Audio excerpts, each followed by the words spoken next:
दोस्तों, good evening all of you. आशा करते हैं आप लोग ठीक होंगे। और मैं ए के पांडे आप लोगों को आज निर्देशांक ज्यामिति के बारे में, बेसिक कॉन्सेप्ट के बारे में बताएंगे। निर्देशांक ज्यामिति क्या चीज है? जैसे कि आप लोग देखते हैं कि कोई भी घर हो, कोई भी स्ट्रक्चर हो, कोई भी पदार्थ, भौतिक पदार्थ हो, अगर उसका निर्माण किया जाता है तो उसमें निर्देशांक ज्यामिति का बहुत बड़ा रोल होता है।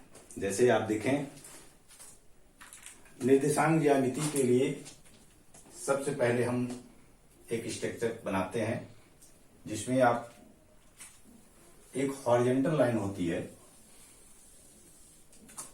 कि इस हॉरिजॉन्टल लाइन को यक्स अक्ष कहते हैं। इस हॉरिजॉन्टल लाइन को यक्स अक्ष बोलते हैं और इसी के वर्टिकल अपोजिट एकदम 90 डिग्री पर जाती हुई एक दूसरी खड़ी रेखा अगर इसको डिवाइड करती है बराबर 4 भागों में, तो इस वर्टिकली लाइन को, रेखा को हम देखेंगे, इसको क्या कहते हैं? इसको वाई एक्सिस बोलते हैं, वाई एक्सिस, और इसको बोलते हैं यक्स एक्सिस।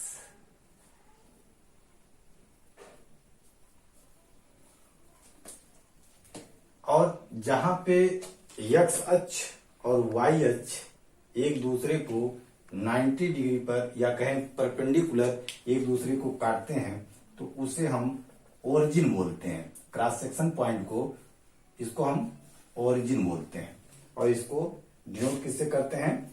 ओ से डिनोट करते हैं। ध्यान दें, अब ये यक्स अक्ष, वाई अक्ष, यक्स अक्ष के और भी नाम है, तो सबसे पहले यक्स अक्ष के और नाम जो है उनको जान लें। यक्स अक्ष हो गया, इसको यक्स अक्ष हॉरिजॉन्टल लाइन हम कह सकते हैं। जो पड़ी हुई लाइन होती है, धरती के समांतर जो लाइन चल रही हो उसे हम क्या कहते हैं? यक्स अक्ष। और धरती के, अब जैसे खंभे खड़े हैं, धरती पर खड़े हैं, तो आप जानो ये वाई एक्सिस है। तो वाई एक्सिस और यक्स एक्सिस। अब यक्स अक्ष को हम और नामों से भी जानते हैं। कौन कौन से नाम है जान में? यक्स अक्ष तो हिंदी में यक्स अक्ष ही कहते हैं। क्या कहते हैं? यक्स अक्ष। हिंदी में इसको बोलते हैं भुज। क्या बोलते हैं? भुज बोलते हैं। ठीक है। और इसका एक नाम और है, real axis. Real axis, real axis का मतलब होता है वास्तविक अक्ष होता है। क्या नाम है? वास्तविक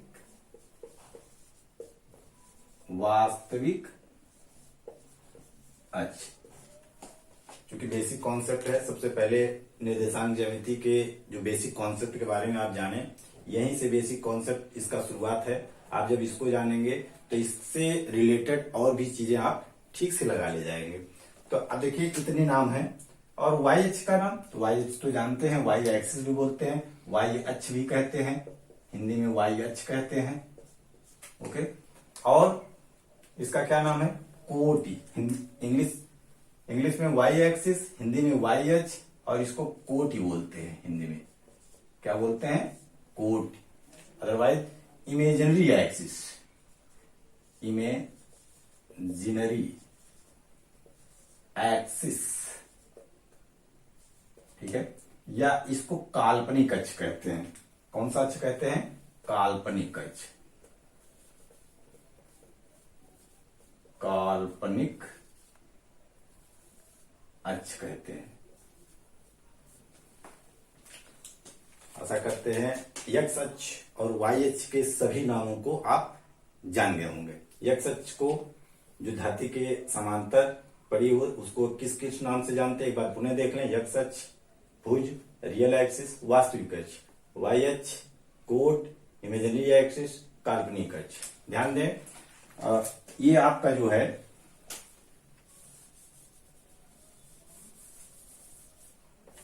इसको चाहे तो आप लोग नोट करते चले। और ये देखें, जहां पे यक्स अक्ष और वाई अक्ष एक दूसरे को काटते हैं उसको हम क्या कहते हैं? मूल बिंदु कहते हैं। उसको क्या कहते हैं? मूल बिंदु भी कहते हैं। क्या कहते हैं?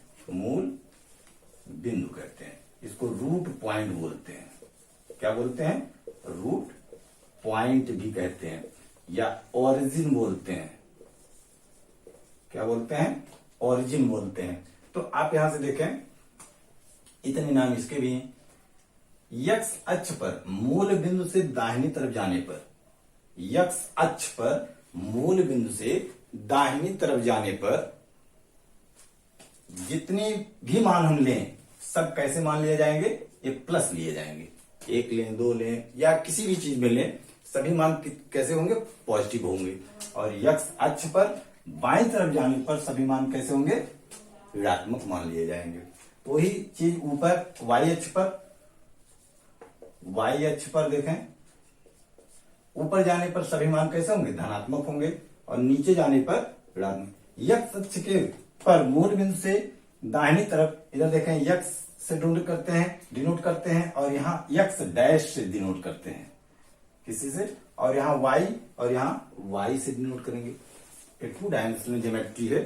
2 डायमेंशनल में आपको हम बता रहे हैं, आगे जब आएंगे 3 डायमेंशनल ज्योमेट्री तो 3 डायमेंशनल ज्योमेट्री में भी हम बताएंगे। जेड एक्सिस आता है तभी आप 2 डायमेंशन आप देखें।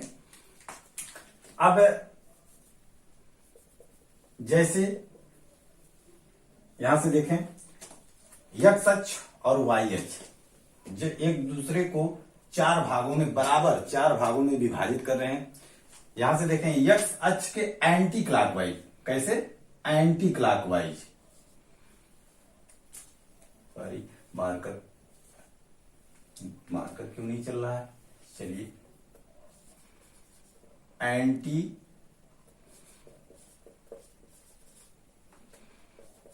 क्लॉकवाइज। जब एंटी क्लॉकवाइज हम चलेंगे एक्स अक्ष से, तो जो पहला भाग पड़ता है उस भाग को हम क्वाड्रेंट बोलते हैं या चतुर्थांश बोलते हैं। ये 4 भाग हैं, चारों भाग चतुर्थांश है, लेकिन जो पहला भाग पड़ता है इसको हम प्रथम चतुर्थांश बोलते हैं। क्या कहते हैं? प्रथम चतुर्थांश कहते हैं। चतुर्थांश कहते हैं। इसी प्रकार देखें, ये दूसरा भाग पड़ रहा है, एंटी क्लॉकवाइज हम चलेंगे, दूसरा भाग ये आपका आ जाएगा, ये द्वितीय चतुर्थांश होगा। क्या होगा? द्वितीय चतुर्थांश। ठीक है,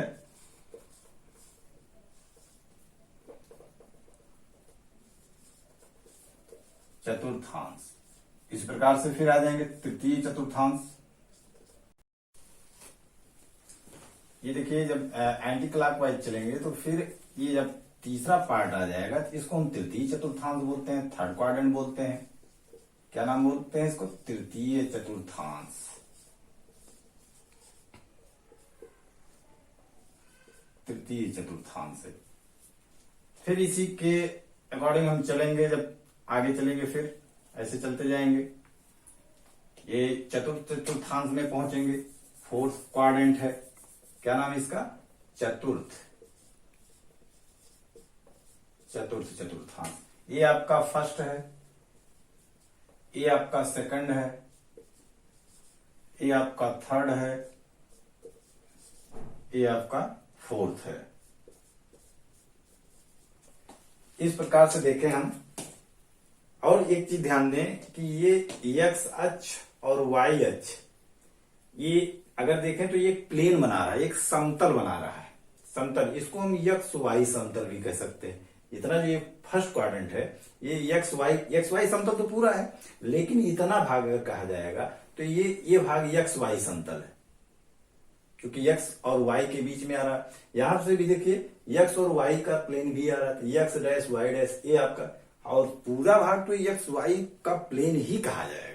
लेकिन ये फर्स्ट क्वाड्रेंट, सेकंड क्वाड्रेंट ये आपका है, इस तरीके से देखेंगे तो ये एक्स वाई, जैसे आप दिशा देखते हो तो ये पूरब है, पश्चिम है, उत्तर है, दक्षिण है, ये आप देखते हो तो आप उत्तर पश्चिम कहते हो। इसी प्रकार से इसमें भी आप कह सकते हो एक्स वाई प्लेन।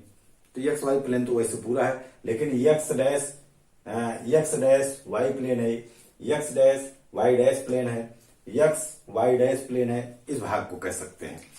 ध्यान दें, आपको हमने बताया कि मूल बिंदु से, इसको मिटा दें, मूल बिंदु से जब दाहिनी तरफ हम जाते हैं तो सारी वैल्यू, सारे मान वो धनात्मक लिए जाते हैं। क्या लिए जाते हैं? धनात्मक लिए जाते हैं।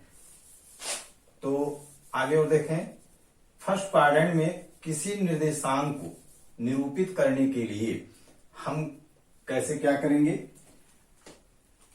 जिसको हम किसी निर्देशांक को अगर निरूपित करना है तो मूल बिंदु से हम जितनी दूरी जाएंगे x अक्ष पर, वह मूल बिंदु से सदैव दूरी नापी जाएगी। कहां से नापी जाएगी?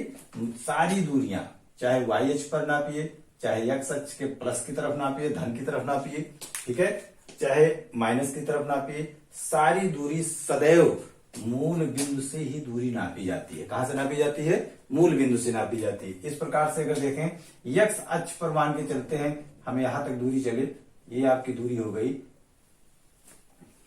मार्कर कुछ गड़बड़ चल रहा है, मान के चलते चलिए यहां ये दूरी पर आ गए हम। ये दूरी को दूसरा मार्कर देखते हैं।